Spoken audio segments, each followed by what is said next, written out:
गर्गाचार्य जी नंद महल में पधारे और जब नंद महल में आए, गर्गाचार्य जी का बड़ा स्वागत सत्कार किया तब नंद बाबा ने, और कहा आप कहाँ जा रहे हैं?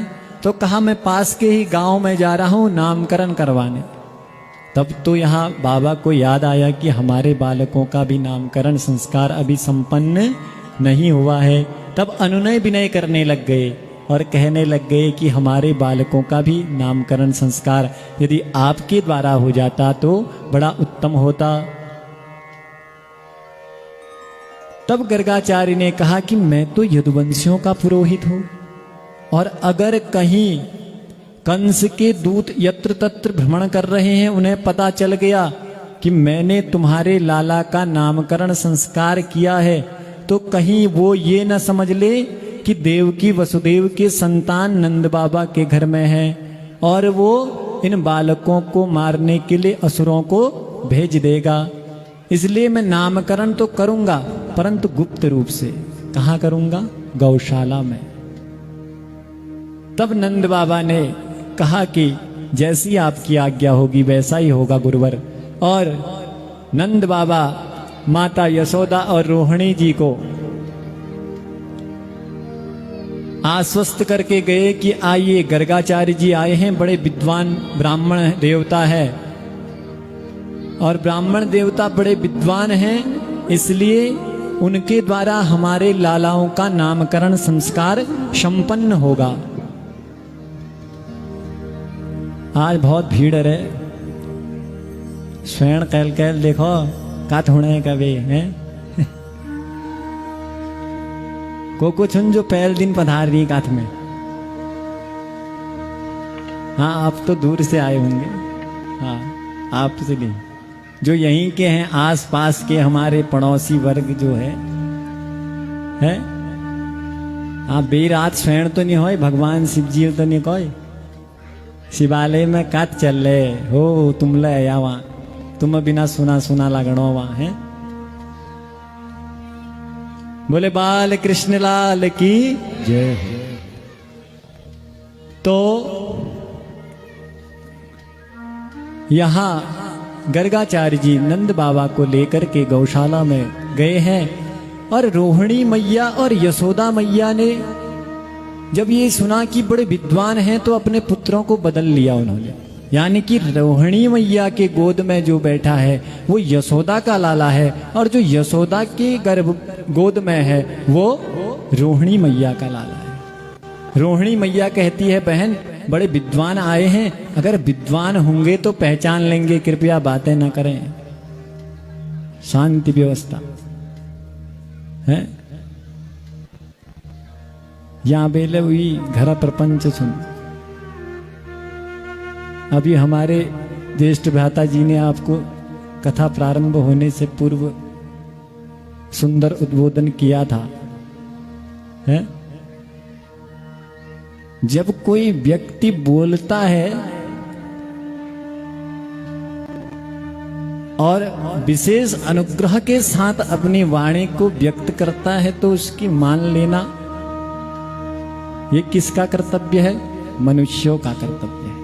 जिसके अंदर मानवता होगी वह उस कर्तव्य का पालन करेगा।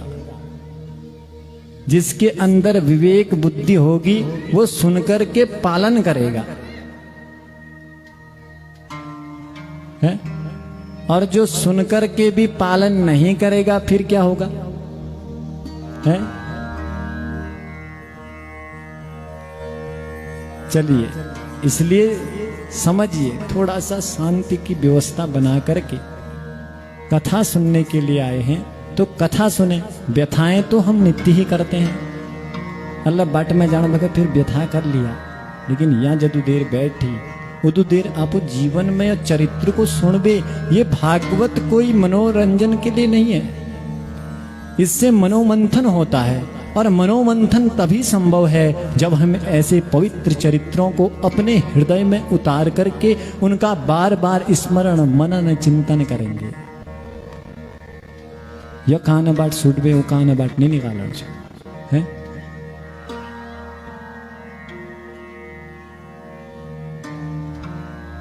तो गर्गाचार्य जी आए हैं और यहाँ माता यशोदा ने और रोहिणी मैया ने क्या किया, अपने लालाओं को बदल लिया। देखते हैं कितने विद्वान हैं। और गौशाला में दोनों गई है और गौशाला में जाकर के बैठी हैं। यहाँ गर्गाचार्य जी ने अग्नि प्रज्वलित की और नामकरण का वह शुभ अवसर आया। नामकरण मुनि अवसर जाने, नामकरण मुनि अवसर जाने, नामकरण मुनि अवसर जाने, नामकरण मुनि अवसर जाने। भूप बोली पठये मुनि ज्ञानी, भूप बोली पठये मुनि ज्ञानी। नामकरण होने लगा और गर्गाचार्य जी नाम रखने लग गए। पहले किसका नाम रखा? जो यशोदा की गोद में रोहिणी जी का पुत्र है उनका नाम पहले रखा।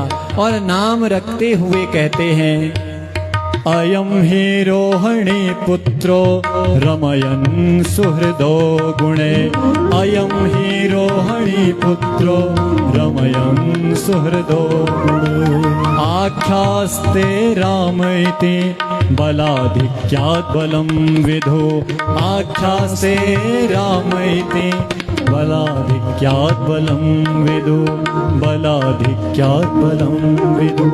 रोहिणी जी के पुत्र का पहले नामकरण संस्कार संपन्न हुआ है और नाम रखा रोहिणी जी के पुत्र होने के कारण एक नाम पड़ा रोहिणी और दूसरा नाम कहा बल की अधिकता होगी इसलिए इनका दूसरा नाम बलराम होगा। और संकर्षण के माध्यम से एक माता के गर्भ से दूसरी माता के गर्भ में प्रस्थापित किए गए हैं इसलिए इनका एक नाम संकर्षण भी होगा। तब तो दोनों मैया बड़ी प्रसन्न हुई। पंडित जी बड़े विद्वान हैं, पहचान गए। और अब बारी आई, मंद मंद मुस्कुरा रहे हमारे कन्हैया, उनका नामकरण हो रहा है। और नामकरण करते हुए जब गोविंद की बारी आई तब गर्गाचार्य जी बोल उठे क्या कि इनके नाम अनेक अनुपा, इनके नाम अनेक अनुपा, इनके नाम अनेक अनुपा, इनके नाम अनेक अनुपा, इनके नाम अनेक अनुपा, इनके नाम अनेक अनुपा। मैन पकहब स्वमति अनुरूपा, मैन पकहब स्वमति अनुरूपा, इनके नाम अनेक अरूपा, मैन कहत स्वमति अनुरूपा। अरे मैया इनके नाम तो अनेकों हैं, मैं अपनी मति के अनुसार विचार करके कहता हूँ क्योंकि विष्णु सहस्त्र नाम में इनके नाम भरे हुए हैं, गोपाल सहस्त्र नाम खोलो तो इनके नाम भरे हुए हैं। कहाँ इनके नाम नहीं है, इनके नाम अनेक अरूपा। इसलिए कह दिया जो आनंद सिंधु सुख राशि, जो आनंद सिंधु सुख राशि, जो आनंद सिंधु सुख राशि, जो आनंद सिंधु सुख राशि, सी करते त्रैलोक सुपासे, सी करते। और नामकरण करते हुए कहा क्या, सो सुख दाम कृष्ण अस नामा, सो सुख धाम कृष्ण अस नामा, सो सुख धाम कृष्ण अस नामा, सो सुख धाम कृष्ण अस नामा। अखिल लोकदायक विश्रामा, अखिल लोकदायक विश्रामा।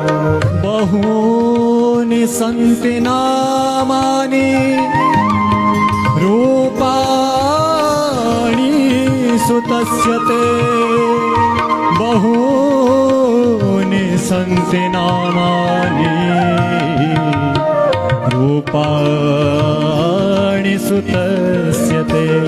इनके नाम अनेक अरूपा, इनके नाम अनेक अरूपा। हर युग युग में तुम्हारा बालक जन्म लेकर के आता है, और इसका रंग किसी युग में श्वेत होता है तो किसी युग में रक्त होता है, और किसी युग में ये बालक जन्म लेकर के आता है तो पीत रूप में आता है, पीला रंग लेकर के धारण करके आता है। और इस समय यह कृष्ण वर्ण के हुए हैं, इसलिए इनका नाम क्या रखा? सो सुख धाम नाम असराम, सो सुख धाम कृष्ण असनाम, सो सुख धाम कृष्ण असनाम। अखिल लोकदायक विश्रामा, अखिल लोकदायक। संपूर्ण चराचर विश्व को जो शांति प्रदान करने वाला है, जो सुख देने वाला है, आनंद की जो सिंधु है, ऐसा आपका पुत्र जिनका एक नाम होगा कृष्ण। और इनके जो गुण हैं, इनके गुणों की क्या कहें? नारायण समो गुणे, इनमें नारायण के समान गुण है, युग युग में अवतार लेते हैं, इसलिए इनका नाम कृष्ण है। जीवों के हृदय को अपनी ओर आकर्षित कर लेंगे, इसलिए इनका नाम कृष्ण। कर्षयति कृष्ण, जो खींच ले, जो अपना बना ले, इसलिए कृष्ण नाम रखा। और फिर धीरे धीरे धीरे यहां से कृष्ण नाम रख करके गर्गाचार्य जी को नंद बाबा ने विदा किया है, और फिर समय बीता।